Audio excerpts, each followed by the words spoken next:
श्री भुवनेश्वरी स्तोत्रम्। श्री गणेशाय नमः। श्री भुवनेश्वर्यै नमः।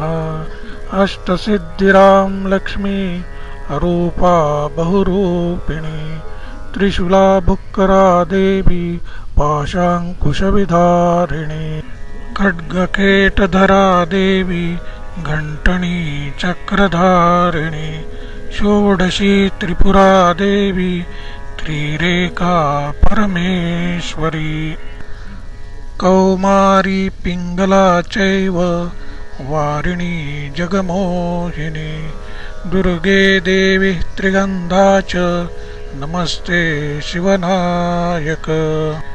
एवं चाष्टशतानां च श्लोके त्रितयभावितं भक्तया पठेन्नित्यं दारिद्र्यं नास्ति निश्चितम् एककाले पठेन्नित्यं धनधान्यसमाकुलं द्विकाले यः पठेन्नित्यं सर्वशत्रुविनाशनं त्रिकाले यः पठेन्नित्यं सर्वरोगहरं परं चतुष्काले पठेन्नित्यं प्रसन्ना भुवनेश्वरी। इति श्री रुद्रयामले ईश्वर पार्वती संवादे श्री भुवनेश्वरी स्तोत्रं सम्पूर्णम्।